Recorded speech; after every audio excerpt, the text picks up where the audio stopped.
Welcome back to another episode of Profitless on Purpose, the podcast that looks at all things nonprofit from an accountant's perspective. Not just one accountant, but three very talented accountants. I'm one of your hosts, AJ Wheeler. This week we have Tammy Hess with us. Hello. And Mark Palardy. Hey there. Another exciting episode. We have three great articles here. The first one is how nonprofit job growth is up, but slow. Is anybody surprised? We'll talk about it. Then we have an article about a young entrepreneur that created a coronavirus tracking website and was actually offered $8 million for it. And he said no. We'll talk about that and what an awesome way to turn down $8 million. I don't know if I'd do the same, but we'll talk about it. And then why NPOs or nonprofit organizations misrepresent their financial performance, or do they? We have a lot to say about this, but we'll get into it in just a bit. And then we're talking about this week operations budgets or your admin budget, what they are, what they include, what they don't include, and some stumbling blocks on maybe putting those together and some suggestions on how to approach that. Anyway, Mark, do you want to start us off? You bet. This article is entitled Nonprofit Jobs Up But Slowed. So this article is kind of taking stock of where we're at post-pandemic with our job growth in the nonprofit industry and where we've been and where we're going. So nonprofits have recovered roughly half the jobs that they've lost since the beginning of the pandemic. 11 months ago, when healthcare and education were the most affected, losing a ton of jobs. In April, which is the most recent reporting that has happened at the time of the recording of this podcast, we've seen arts and entertainment and recreation up about 12%, religious and grant making also up about 12%, and then other various nonprofit fields coming in lower than that. This article focuses on how April was slightly less than March, but the overall trend is that we're adding back jobs in the nonprofit sector, which is fantastic. Unfortunately, from the beginning of the pandemic, the nonprofit workforce is down by about 6.5% from where it was before we started the pandemic. But if the trend continues and we continue to see adding back of jobs in this sector, then the nonprofit sector could be back in good shape. So not surprising to me or anyone that the biggest hit sector was arts, entertainment, and recreation, down 27.7% from the beginning. And education also down almost 13%.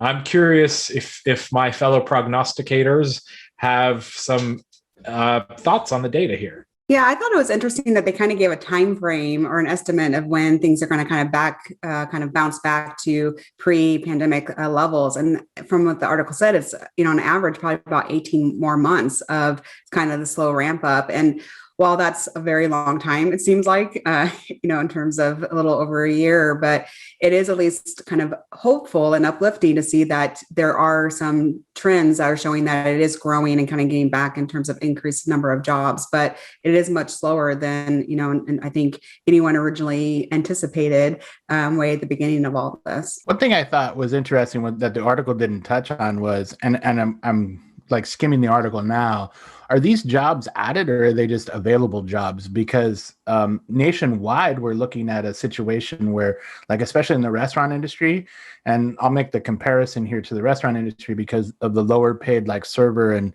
dishwasher jobs and stuff like that. People aren't returning and there's just not applicants available for those jobs because the unemployment benefit is so great right now that it's actually better money to stay on unemployment. And I know some of those nonprofit jobs, although it might be better than like minimum wage, it might be a hard contrast in pay rate to what you're getting, from an unemployment perspective. So that would be interesting to know. But I do think the nonprofit sector, especially trying to climb back out of the deficit that we found ourselves due to the pandemic, will be interesting, I think, because you're adding back social services, you're adding back the, like we talked about, the arts, entertainment, and recreation. As things open up, I think slowly but surely you'll see a lot more of those jobs added in that sector because they were so hard hit during the crisis that I would see that as probably a growth area per se for nonprofits, especially as things open up. So it'll be interesting to see, but I don't think it's surprising that, I think really if we looked at the trend of employment overall versus employment in the nonprofit sector, I think it would probably mirror each other pretty closely. Hey, Jim, I agree with most of what you said, but I'm going to take issue with your cherry picking of data around people not coming back to work because unemployment benefits are so good. This is actually a myth that's being spread right now. There's not a lot of data showing that. It's being spread by a lot of right-wing pundits, frankly. And, we can discuss this at length if we want to on a future podcast. But, it's kind of that myth of the welfare queen that they'd rather stay home and collect benefits than go back to work, where the data actually shows that people are going back to work. And I think these numbers show it's a slow climb as people are trying to figure out their business models and trying to figure out what the nonprofit sectors can sustain. But I think there is definitely movement in hiring back. Yeah, but I think that there's also more to that too. I don't think we've really seen the true sense of what opening up means, because I think that as people are getting vaccinated and there's a component piece, whether it be the unemployment benefits and what that could be and the myth or reality of that. But I also think there's a difference between being able to go back to an employment, but not necessarily feeling safe to go back as of yet. So I do think that this, looking at this right now is probably a little bit more premature, because I have a sense that as the risk levels go down and more people become vaccinated and all these different type of things kind of put into play, that we might see a different number coming up in the months of May, June, July, and those things. So it will be interesting to see. I think what I would encourage us to do is maybe in a few months kind of come back to an article similar to this that has updated numbers to have that conversation. Because one of the things that people often hear me say is, perception becomes reality. And, and there's things that and people have ideas and thoughts about what could be happening, but we don't really know yet until we actually see the reality play out and then kind of look back and see what it tells us. So it'll be interesting, I think, in summary, to see what's going to happen in the next few months. I definitely agree. So thank you for taking the middle ground and clarifying that. Tammy, you've got an article for us. I do. So my article today is actually from Entrepreneur, titled, "Why Did This 17-Year-Old Turn Down $8 Million for His Coronavirus Tracking Website?" This article shared the story of Avi Schiffmann, who at 17 years old developed a website that acts as a COVID dashboard and includes a survival rate calculator. The website is set up to parse and process in real time data from the World Health Organization, Centers for Disease Control, and other governmental websites. It converts the data into charts and maps to show the current stats of the virus. The data includes information on infections, death, recovery, and rates of change for all countries. It also attempts to calculate a survival rate of someone who contracts the virus based on the user's age, gender, and other health factors that the user actually enters in. The site attracts roughly 30 million visitors a day. And since the launch about over a year ago, Avi has been offered $8 million for the website. And it's estimated that the website would generate $30 million just by selling ads.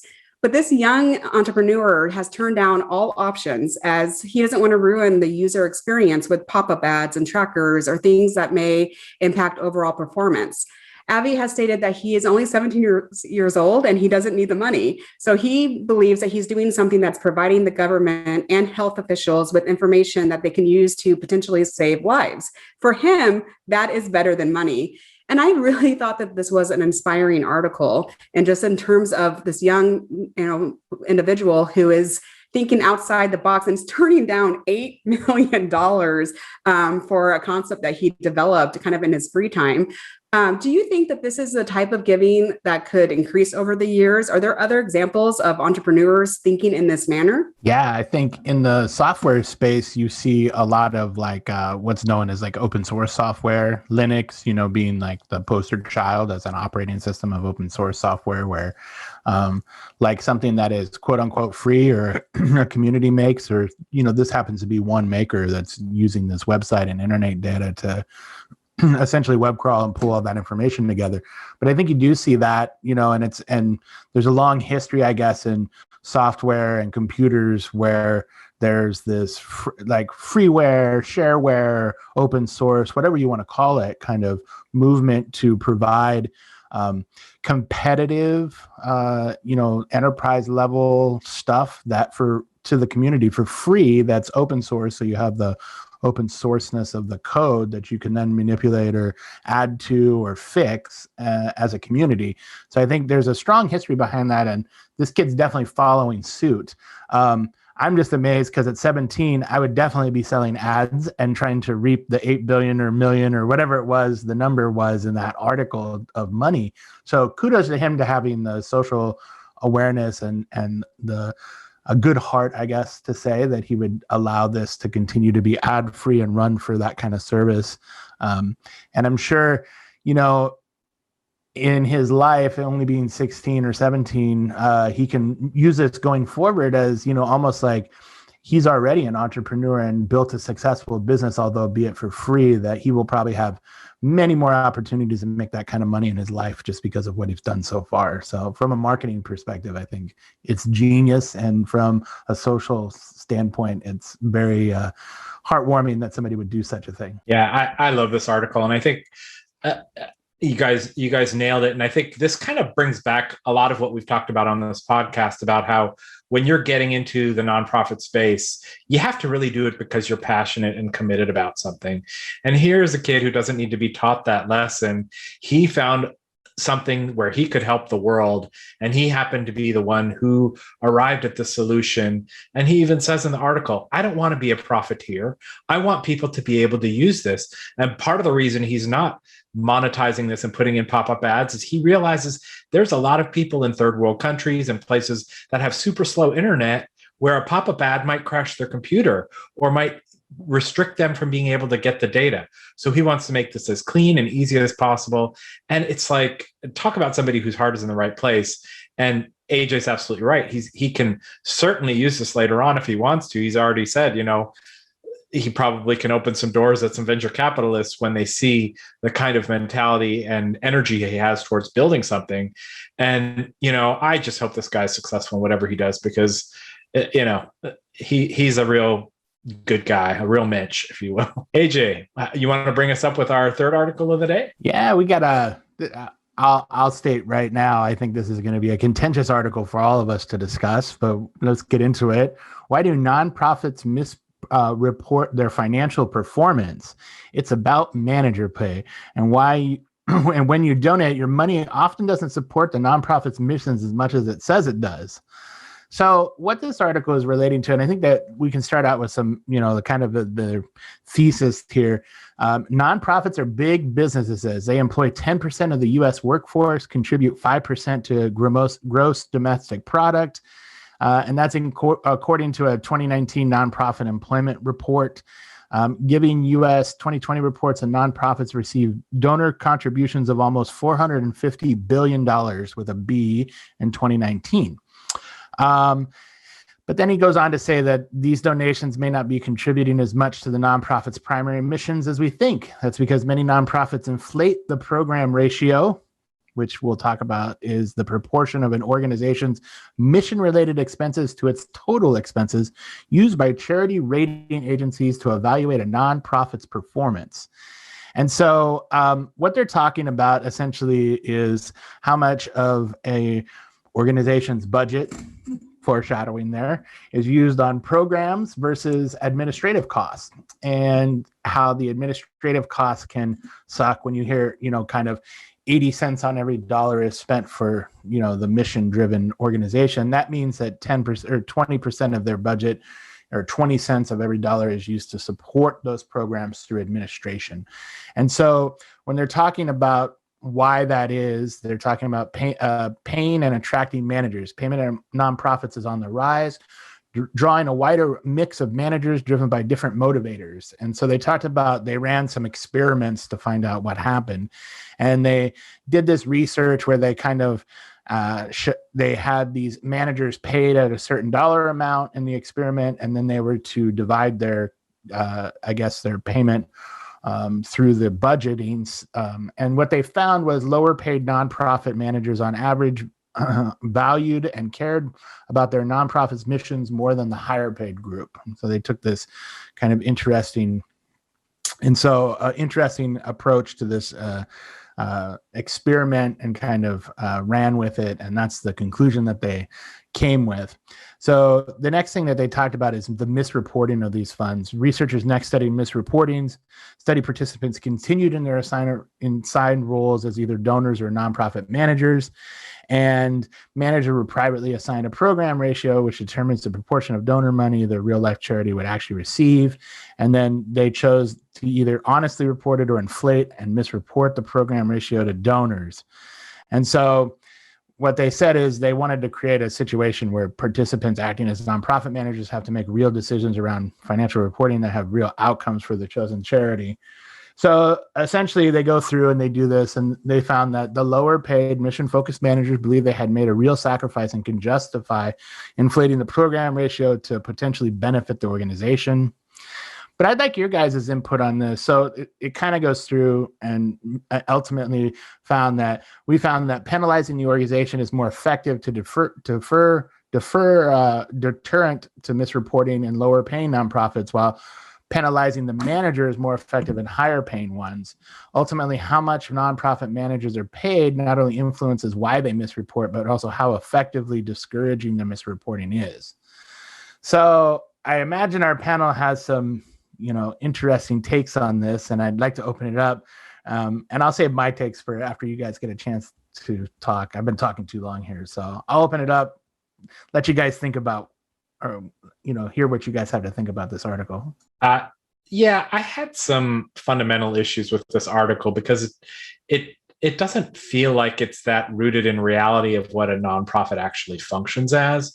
And, we'll talk about it in future weeks, but the functional expense report, which AJ kind of alluded to, talks about programmatic, administrative, and fundraising categories for use of funds in a nonprofit. And it's frequently the case that somebody who works in administrative, especially in smaller nonprofits, is also doing programmatic work and vice versa. So this flexibility, this moving of monies or moving of allocations to programs may be legitimate, may not be legitimate, may be used to goose your numbers so it looks like you have more program-related items, but it also might be a false flag. And one of the sentences in this article that just really kind of irritated me was, prior research has documented evidence of pervasive inflation of financial performance by nonprofits.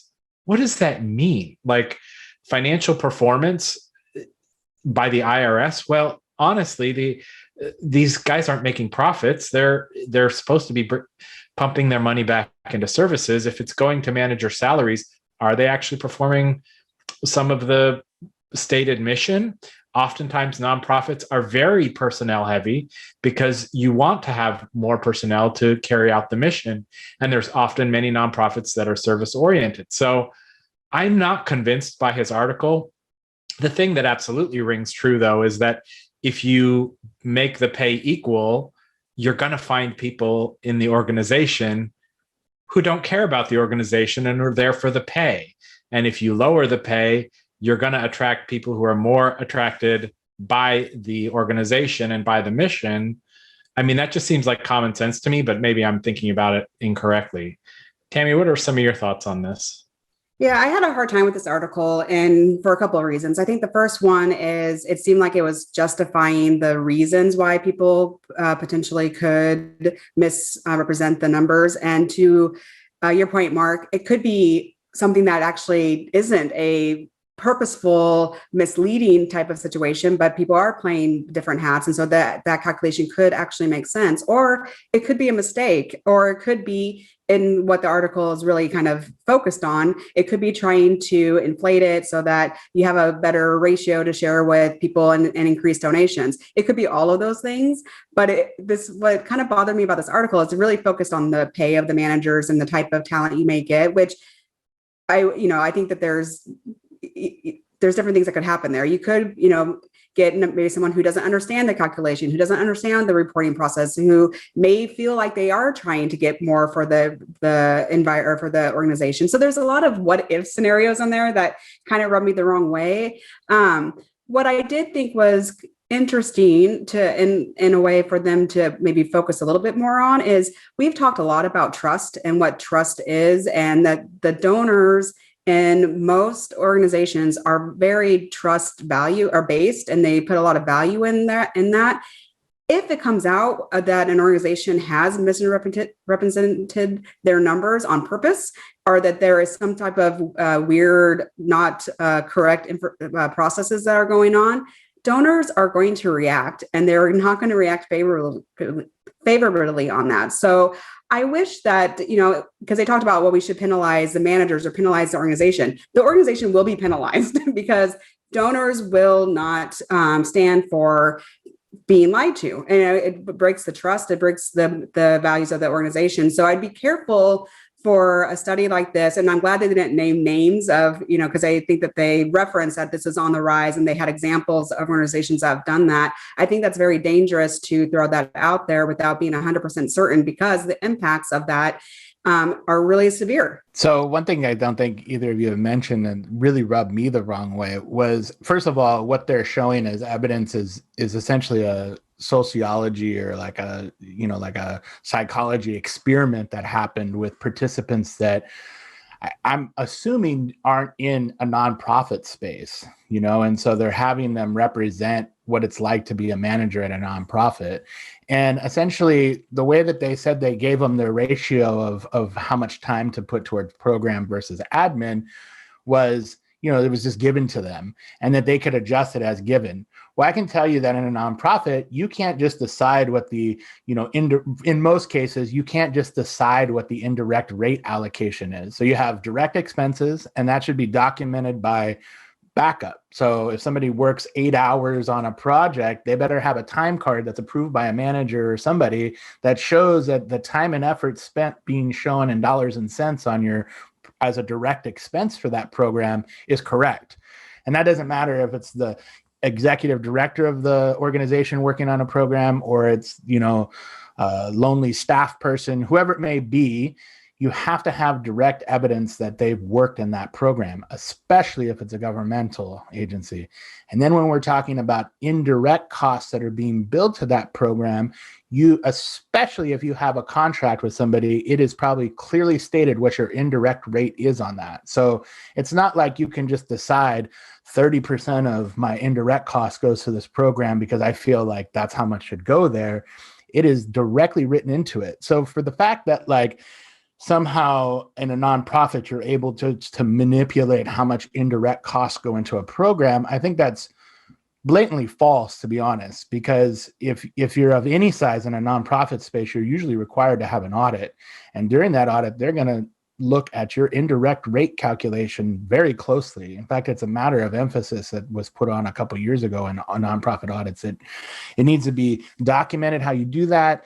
It needs to be shown that you're following that in your indirect rate calculation and the allocation itself. So from personal experience in the field, I can say that, there's the monkeying with the indirect rate, or what you consider admin costs versus program costs, is much more rigid than what they're making it sound like in this article. And I think it really misrepresents how the accounting inside a organization is done. Yeah, and I would also add to that. Great points, AJ. But I would also add, there's such a thing as sunshine, right? Because most of these financials are available to the public by the very nature of the fact that you're a 501c3. So people who have any sort of interest be they donors, be they competition, whatever, can go into these and look and kind of search out, what your manager pay rates are for your highest paid individuals, what your expense ratios are. I mean, these are documented things. So I think there tends to be even more scrutiny paid in an audit and by an organization knowing that these are going to see the light of day. The other point of contention that I had with the article is the fact that, like, in this hypothetical study that they did, they come to the conclusion that if a manager or somebody is paid more, that they're more likely to manipulate the financials, which, as we've talked about before on this podcast, I think pay rate for equal jobs in a nonprofit or outside in a for-profit is lower. And if this is used to justify lower pay for managers, executive directors, or staff people in a nonprofit, I find it criminal, because I think raising the pay in nonprofits, or at least showing that benefits plus your salary equals what you would get on the outside, is vital for keeping talented people in this sector. And I think if this is used as a reason to say that they should be paid less, it's criminal. And like, it shouldn't, I just can't disagree more with it. So anyway, sorry, I got my soapbox for a while there. Who's got Mark? Are you introducing our topic for the week? I am. We're on a roll with our budget categories, and I know Tammy's super excited about that because budgets are her first love, or maybe her second love. But regardless, here we go into today's topic, which is the operating budget. So operating budgets are interesting. Basically, they're what's used by the organization to run its operations. So oftentimes they are outside of a programmatic budget. They are outside of what we would be calling restricted funds, and generally it are funded by unrestricted money, unless you get some donation that says, I want this used directly for operations. So this is all the money that you're using to run your organization that isn't necessarily funding some program specific item. Often, if you have a capital expenditure campaign going on, that wouldn't be included in your operations budget. So this is your day-to-day operations. A lot of your payroll is going to go through here. Finance and accounting is usually run through your operations budget. And it's kind of your catch-all budget to get everything in the organization running outside of the programs. What do you guys see as the importance and some of the functions of an operations budget? Oh, I think it's vital to have like a good idea of what what your non-programmatic expenses are going to be, or like often it's called like the administrative budget. So this is all jobs outside of the programmatic, like Mark said. So you're talking about, kind of what you would think is executive level employees at a for-profit. So you're talking executive director, the accounting team, such. Often a development could be lumped in here if you don't have a separate fundraising budget. So that's just to keep in mind. If you're a smaller organization and fundraising isn't a large chunk or material to your organization, it can often be rolled up in the admin budget. But in talking about how to arrive at starting to do the budget, I would leave the admin budget almost till last, because then the reason why I say that is because when you do the program budgets, so we're talking about kind of everything that rolls up into the top budget. If you do your program budgets first with the admin allocation or indirect rate you're allowed, you can kind of see how much of the admin budget is left to fund in a way. And I think that's important, because of all the things a nonprofit does, the hardest thing to fund is admin. And so if you're putting together this admin budget, I would say to do it last. Often people think they need to do it first, and usually it's the easiest one, because you can plug the ED salary in there, plug the accounting salary in there, plug the rent and all that kind of stuff that is indirect to the programs into that budget, and dust your hands off and say you're done. But I would say that you should leave it to last. And the reason being is that admin allocation amount really gives you an idea of how much of that admin budget is left to fund, and can be the real, tip of the spear when you need to figure out where those unrestricted funds and donations need to come from. Yeah, I echo all that was said. I think this is really hard area to budget for, because if you think about it, it's the indirect, the admin, higher level that doesn't generate typically in a way what people think of as revenue or donations or things of that nature. So it is one of the things where it's what is available to you to spend. I think the challenge can be, though, which is probably kind of ties into what we talked about a little bit before,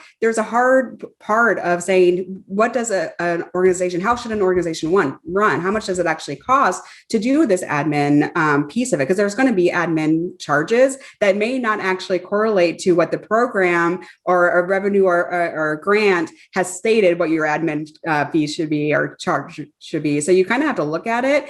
And I think it's a good opportunity for folks to be realistic with themselves as well as with their donors to say, hey, here's how much we are spending in this operations piece of our budget. Here's why we don't have the money for it. Like, here's what it should cost. We don't have the funding for it. So now we're going to have to run lean, or we're going to have to do various different things to make us be able to survive in a year or two, or whatever that may be in that period of time. That it does set the kind of expectations, and also could be a way to generate the ask for the non-restrictive types of donations, because I think that is there's kind of a push-pull. People want to donate and have that money go to actual programs or to certain giving tangible things that they can see being helpful out in the universe. But there is kind of things that are done in the background that does require money. So trying to balance that out between, when I donate $100, I want 99 of it to go towards the program. $1 can go to admin, but that may not be realistic. But it is a really hard kind of juggling act between that the donor wanting to have all the money to go towards a particular cause versus how much money should go towards the admin cost that supports the overall cause. Yeah, and I actually, just to throw some statistics at this, because I found this interesting, that all nonprofits, 21% of nonprofits have a budget of less than $50,000, right? And then another 18% have a budget between $50,000 and $100,000. So between the two, we're talking 40% of nonprofits are operating with less than $100,000. So I think Tammy's point of, if you give money and it's restricted to some particular program, you could really be hamstringing an organization. Even if it's an all volunteer organization where there is no paid staff, they still might have to keep rent up or something like that. That's not considered part of a program that they have to pay. So, their numbers could get really skewed as to how much is going to administrative costs. But at the same time, only, I think, to point out the other side, only 29% of nonprofits have a budget of greater than 500,000. So that's a lot of nonprofits out there. The bulk of you probably listening that are operating on shoestrings, trying to make this work with your operating budget. I'd like to throw out something to maybe discuss is when this goes to an admin or an organizational budget, it's the difference between program cost, admin costs, and then there's those gray costs, and I'll bring up an example, and I call them shared costs. That means something different in a 990. So don't think I'm thinking about shared organizational costs around a parent company and a subsidiary charity. I'm talking about shared costs. And what I mean, and the example I'll use is like a copier. You have a copier in the office, and that copier is used for, printing out financial statements. That would be an administrative function, but it's also used for printing out pamphlets for a program. So that cost of printing out so the copier cost itself should be allocated. There's partly the direct cost of printing the, the manuals or the pamphlets for the program, but then there's also the cost of printing and the renting of the copier that does the administrative function.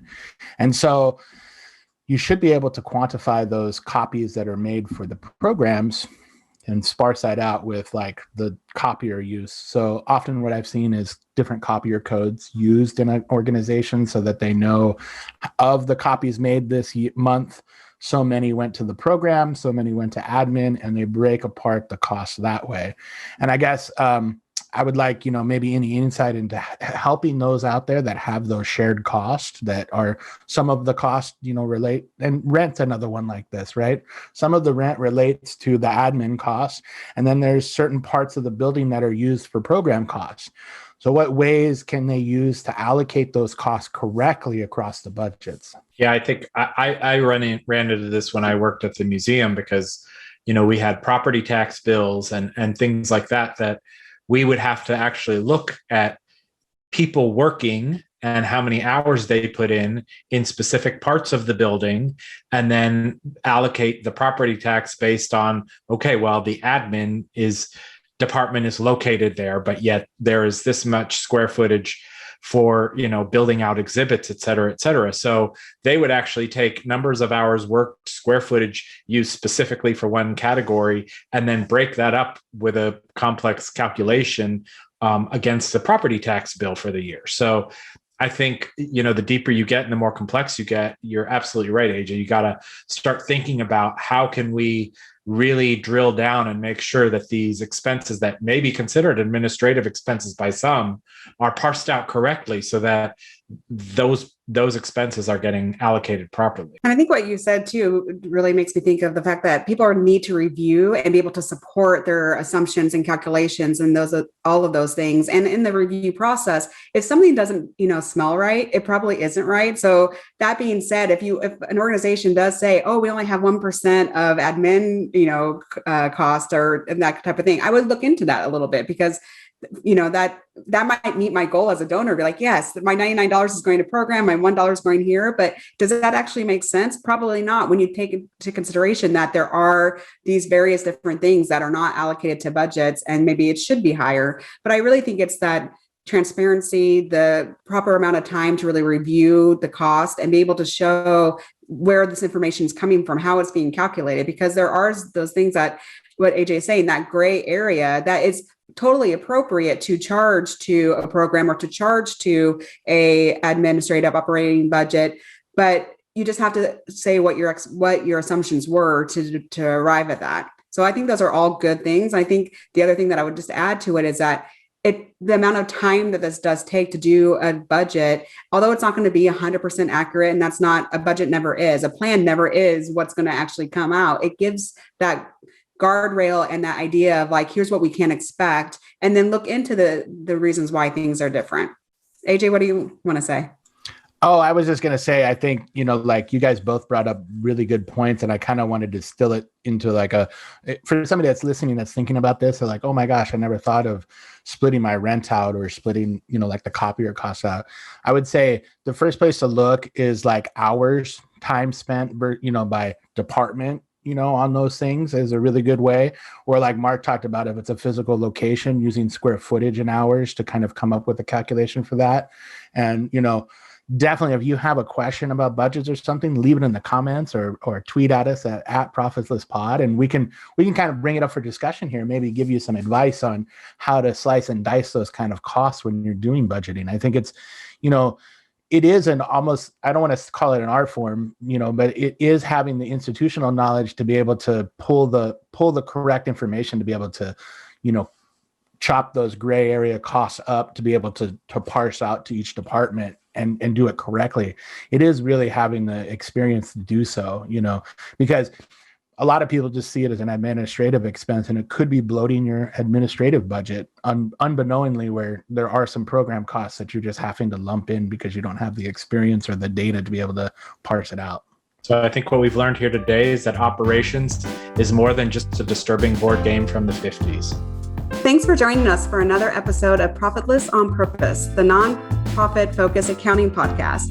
Please hit the like and subscribe buttons if you're watching this on YouTube, or rate us on your favorite podcast app. Check us out on Twitter at ProfitlessPod. We'd love to hear your feedback. Thank you very much for joining us. See you next time. Thanks, everybody. Thank you.